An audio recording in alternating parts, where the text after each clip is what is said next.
Hello student, आज का हमारा टॉपिक है रेशनल नंबर क्लास 8 का। आप लोग बहुत सारे नंबर से परिचित हैं, जैसे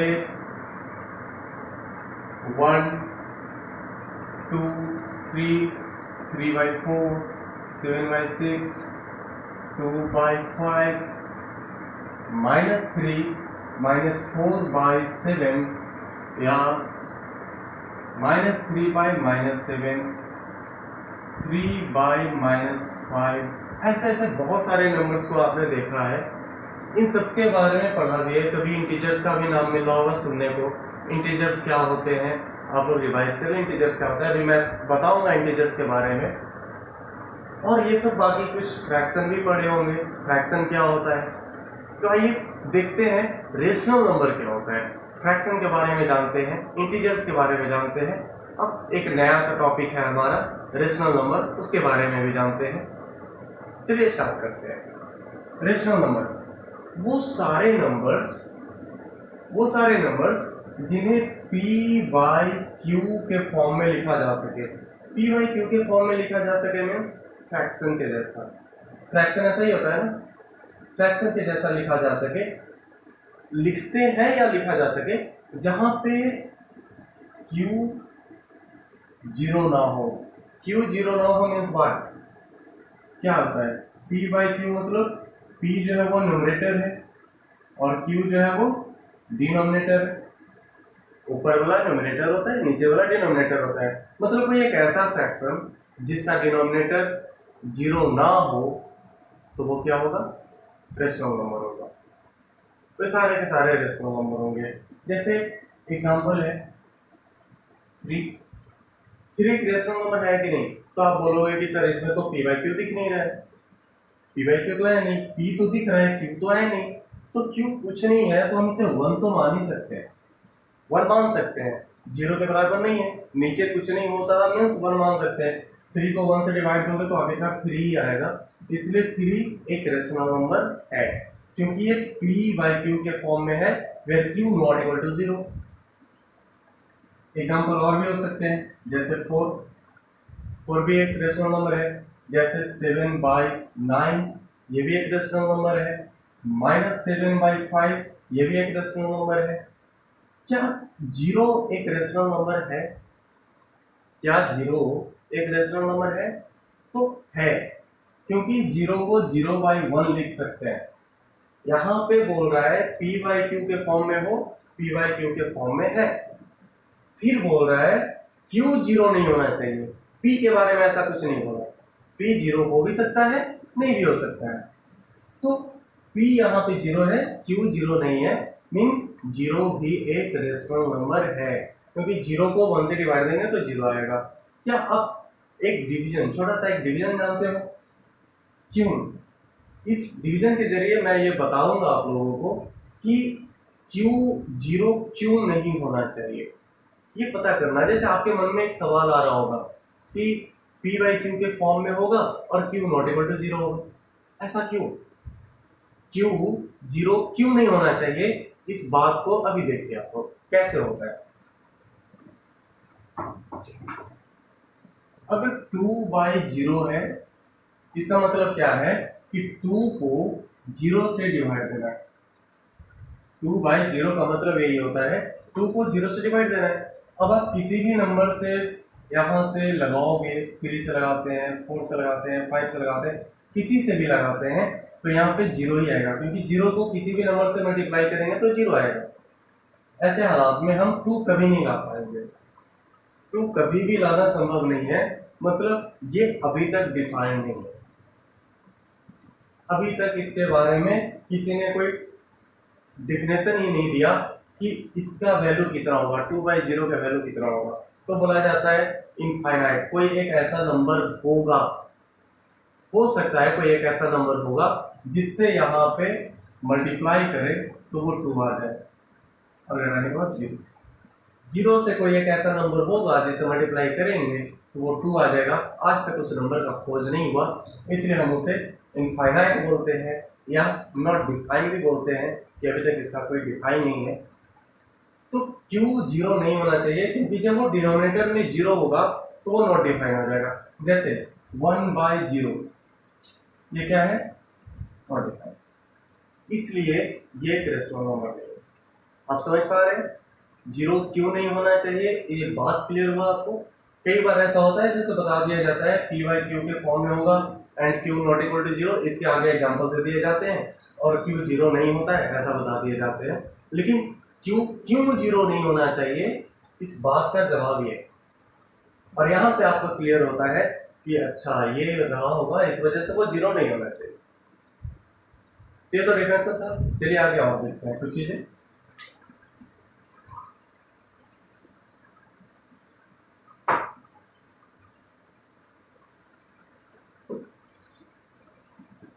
चलिए और कुछ जानते हैं। तो बच्चों हम ये देखें कि जो भी इंटीजर्स थे, इंटीजर्स कौन कौन से होते हैं, जीरो होते हैं, 1 2 3 dot dot dot dot infinite से -1 -2 -3 dot dot dot dot minus infinite, ये सब के सब क्या होते हैं इंटीजर्स होते हैं। तो जितने भी इंटीजर्स है, इनफाइनाइट मतलब क्या है आगे बढ़ते जाएंगे कितना भी नंबर्स का कोई अंत नहीं है, जहां तक जा सकते हो आप चले जाओ। तो वो सारे के सारे इंटीजर्स होते हैं, नेगेटिव नंबर भी इंटीजर्स होते हैं और जीरो भी इंटीजर्स होते हैं। तो all integers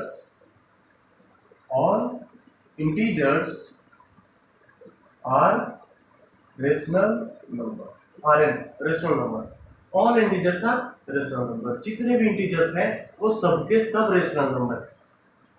अभी अभी मैंने बताया कि जीरो भी एक रेशनल नंबर है क्योंकि 0/1 हम लिख सकते हैं। पी जीरो हो सकता है स्टूडेंट, क्यों जीरो नहीं होना चाहिए, पी जीरो होगा। अब कभी कभी पी बाई क्यू की जगह पे ए बाई बी भी दिया हुआ रहता है, आर बाई एस भी दिया हुआ रहता है, कोई फर्क नहीं पड़ता, बस divide P by Q R by S P by Q जो चाहे बोल सकते हो। जितने भी इंटीजर्स हैं सबके सब रेशनल नंबर हो सकते हैं। अब एक लाइक फ्रैक्शन आप लोग पढ़े होंगे, लाइक फ्रैक्शन या फिर इक्विवेलेंट फ्रैक्शन आप लोग पढ़े होंगे। इक्विवेलेंट फ्रैक्शन क्या होता है, किसी फ्रैक्शन के इक्विवेलेंट कोई फ्रैक्शन लिखना, तो उसी का एक रूल है यहाँ पे कि आप किसी भी रेशनल नंबर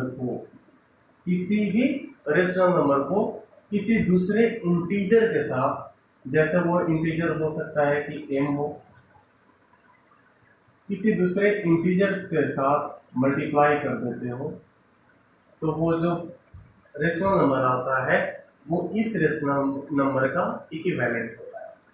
जिस तरह से फ्रैक्शन में होता था, फ्रैक्शन इक्विवेलेंट होते थे, यहाँ पे उसी, अब आपके मन में आ रहा होगा कि ये तो वही है जो फ्रैक्शन था, फ्रैक्शन के बारे में जो जानते थे उसी का दूसरा नाम दे दिया गया रेशनल नंबर, कि वैसा ही लग रहा है। तो चलो अच्छा है, तो पी बाई क्यू को अगर इक्विवेलेंट रेशनल नंबर लिखना हो तो किसी भी इंटीजर से मल्टीप्लाई कर देंगे उसके न्यूमरेटर और डिनोमिनेटर को, तो जो हमें जो वैल्यू प्राप्त होगा वो वैल्यू पी बाई क्यू के इक्विवेलेंट होगा। हम m से मल्टीप्लाई भी कर सकते हैं या इसे डिवाइड भी कर सकते हैं।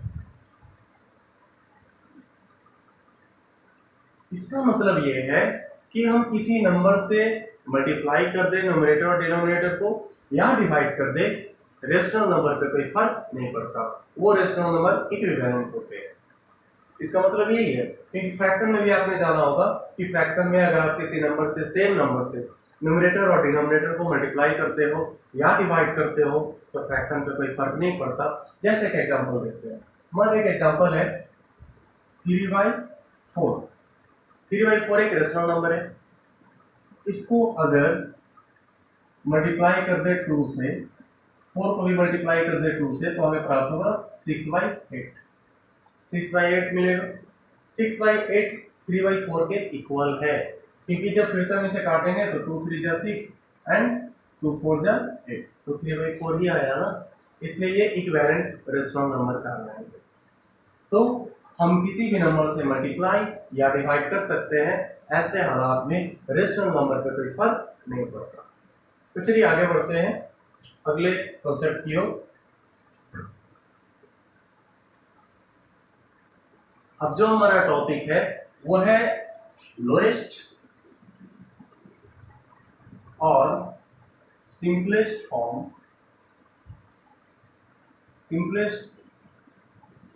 Form of integers, sorry of rational numbers. Rational numbers का लोएस्ट फॉर्म या सिंपलेस्ट फॉर्म कहने का क्या मतलब है? किसी भी रेशनल नंबर का लोएस्ट फॉर्म मतलब ये होता है, अगर कोई रेशनल नंबर है p by Q, p by Q एक रेशनल नंबर है, उसे अगर लोएस्ट फॉर्म या सिंपलेस्ट फॉर्म में लाना है तो हम p और q का HCF निकालेंगे, HCF of p and q, p और q का HCF निकालेंगे और उससे p और q को डिवाइड दे देंगे सेपरेटली। जैसे मान लो कि p और q का HCF आया, HCF of p and q equal n, p और q का HCF मान लो n आया, तो हम स्टैंडर्ड फॉर्म लाने के लिए, एक सिंपलेस्ट फॉर्म लाने के लिए या लोएस्ट फॉर्म लाने के लिए क्या करेंगे, p को n से और q को भी n से डिवाइड कर देंगे। अभी मैंने पढ़ाया आपको सॉरी अभी मैंने आप लोगों को पढ़ाया कि p और q को किसी भी नंबर से मल्टीप्लाई या डिवाइड कर देने से रेशनल नंबर पे कोई फर्क नहीं पड़ता। तो यहाँ भी हम जब अगर डिवाइड करेंगे तो कोई फर्क नहीं पड़ेगा, और डिवाइड करने से हमारे साथ ये आएगा, वो HCF होना चाहिए p और q का, उससे हमारे पास ये आएगा कि हम सिंपलेस्ट फॉर्म की ओर पहुंच जाएंगे, सिंपलेस्ट फॉर्म हमारा मिल जाएगा। जैसे एक एग्जांपल देखो, ये जो है ना सिंपलेस्ट फॉर्म है,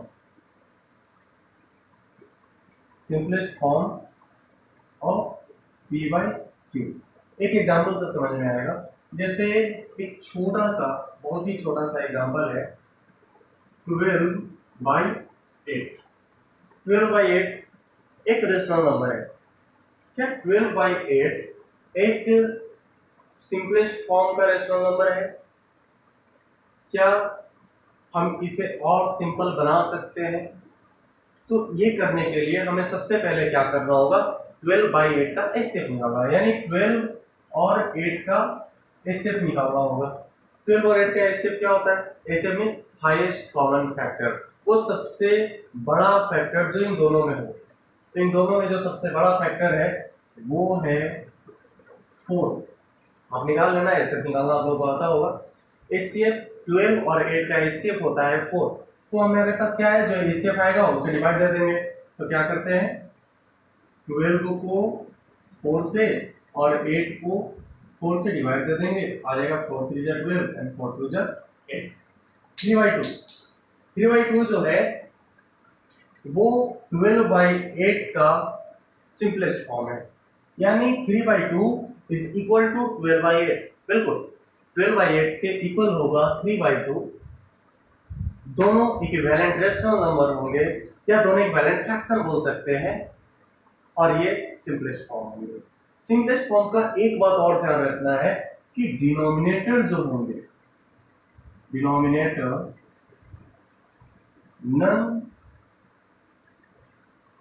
none zero and non negative.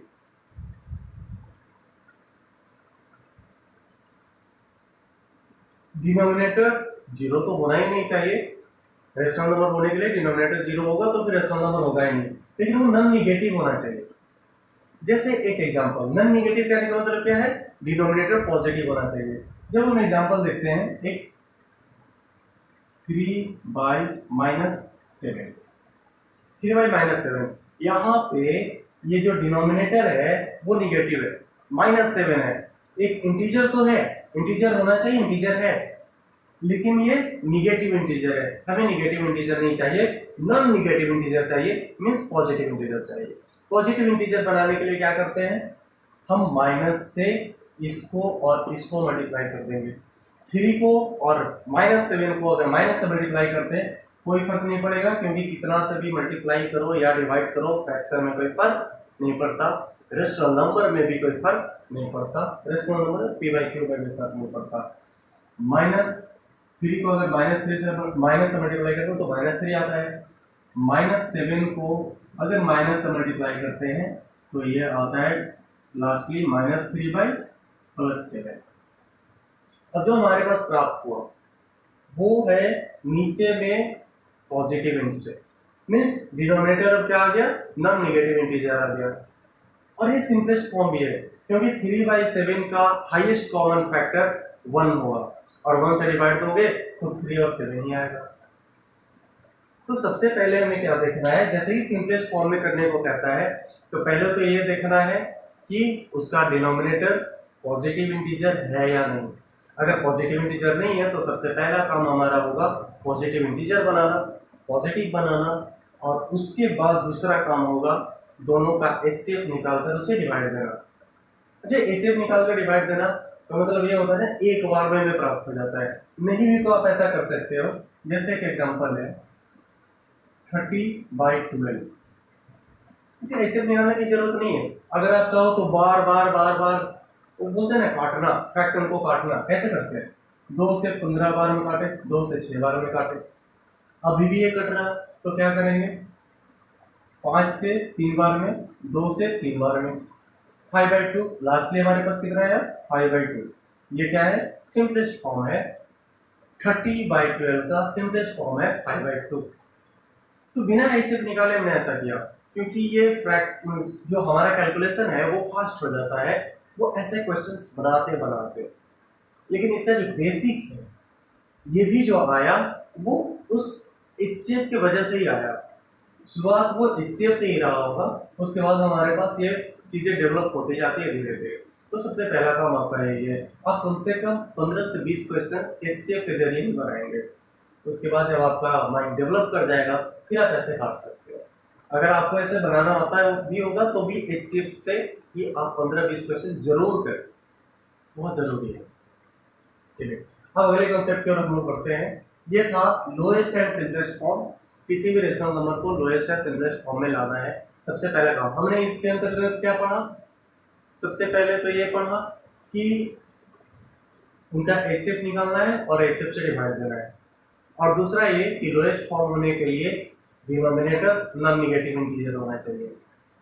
तो डिनोमिनेटर को नॉन नेगेटिव बनाएंगे, फिर एचसीएफ निकालकर उसे डिवाइड दे देंगे, मल्टीप्लाई नहीं करेंगे, डिवाइड देंगे तब वो छोटा होगा और छोटा होगा। मीन्स सबसे छोटा फ्रैक्शन जो उस रेशनल नंबर का इक्विवेलेंट है वो होगा सिंपलेस्ट फॉर्म और लोएस्ट फॉर्म और स्टैंडर्ड फॉर्म। अब अगले question,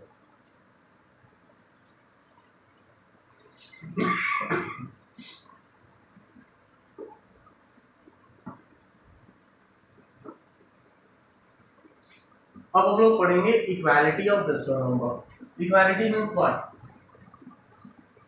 equality of rational numbers.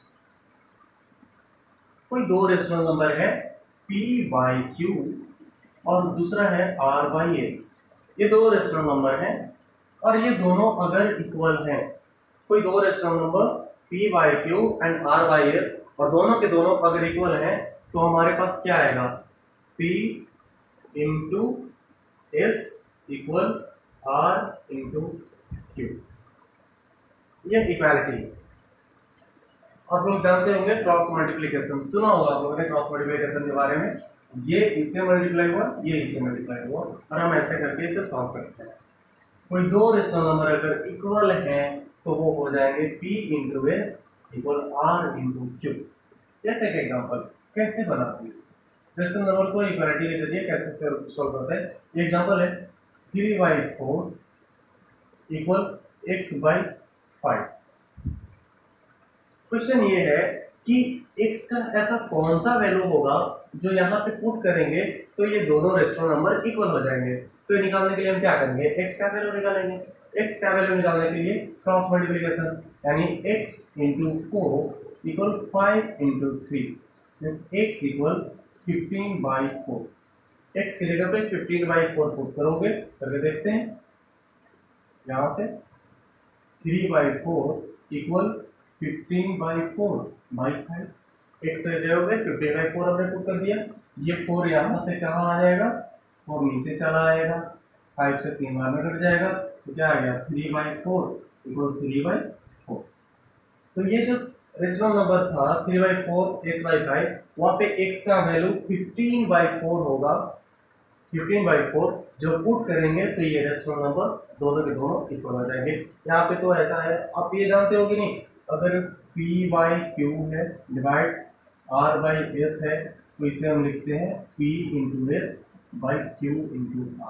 Solve करने के लिए या कैलकुलेशन के लिए, ये बिल्कुल रेशनल नंबर से अलग है, कैलकुलेशन के लिए जरूरी है वो। अगर क्वेश्चन है 3/4 डिवाइडेड बाई 5/8, इसका मतलब क्या है, इसका मतलब है 3 × 8/4 × 5। ऊपर वाला नीचे वाले के साथ मल्टीप्लाई हो गया और दोनों ये जो बीच में बचा वो दोनों मल्टीप्लाई हो गया। ऊपर वाला 3, नीचे वाला 8 मल्टीप्लाई होकर लिखा गया, बीच में 4 और 5 दोनों मल्टीप्लाई होकर लिखा गया। इस तरह से हम इसे सॉल्व करते हैं, कैलकुलेशन के लिए बहुत जरूरी है, उसको ध्यान रखना। वहीं से हमने ये 15/4 को 4 को नीचे कर दिया, ठीक है। ये तो इक्वालिटी ऑफ रेशनल नंबर है। अब है एडिशन ऑफ रेशनल नंबर। किसी भी रेशनल नंबर का एडिशन करने का क्या मतलब है?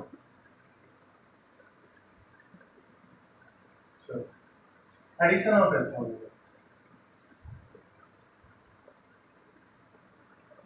Addition of rational number. अब फ्रैक्शन का एडिशन पढ़ जाओगे, एडिशन ऑफ फ्रैक्शन, जैसे 3/4 + 2/7, ये दो रेशनल नंबर हैं या ये दो फ्रैक्शन है और इन दोनों का एडिशन आप लोगों ने पढ़ा होगा, फ्रैक्शन का एडिशन कहलाता है वो, और उसे सॉल्व भी किया होगा। ठीक उसी प्रकार रेशनल नंबर का भी एडिशन होता है। जिस तरह से आप फ्रैक्शन का एडिशन बनाते थे उस तरह से रेशनल नंबर का एडिशन बनाएंगे। यहाँ पे एक बात ये ध्यान देना है कि अगर कभी किसी क्वेश्चन में रेशनल नंबर का डिनोमिनेटर नेगेटिव हुआ तो हमें सबसे पहले डिनोमिनेटर को पॉजिटिव बनाना है। और पॉजिटिव डिनोमिनेटर को कैसे बनाते हैं? माइनस से मल्टीप्लाई कर देंगे।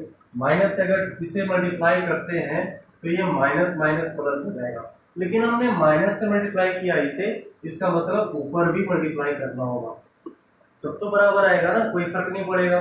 तो माइनस से अगर आप नीचे मल्टीप्लाई करते हो तो ऊपर भी मल्टीप्लाई करना होगा। मीन्स जिस किसी भी चीज से हम डिनोमिनेटर को मल्टीप्लाई करते हैं तो नोमिनेटर को भी करना होगा। अगर नोमिनेटर को मल्टीप्लाई करते हैं तो डिनोमिनेटर को भी करना होगा।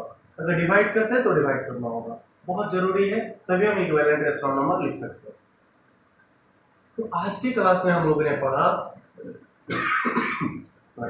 रेशनल नंबर क्या होते हैं, फिर हम लोगों ने पढ़ा इक्विवेलेंट रेशनल नंबर क्या होते हैं, इक्वालिटी ऑफ रेशनल नंबर क्या होता है, सिंपलेस्ट फॉर्म या लोएस्ट फॉर्म रेशनल नंबर का क्या कहलाता है, और फिर एडिशन ऑफ रेशनल नंबर क्या होते हैं।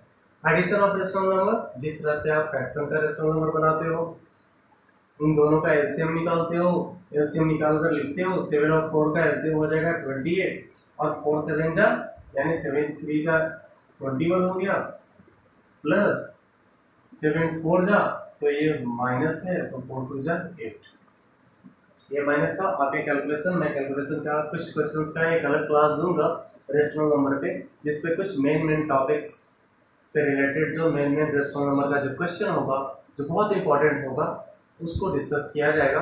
अभी मैं बस इसका कॉन्सेप्ट दे रहा हूँ और कुछ एग्जांपल्स के जरिए समझाने की कोशिश कर रहा हूँ।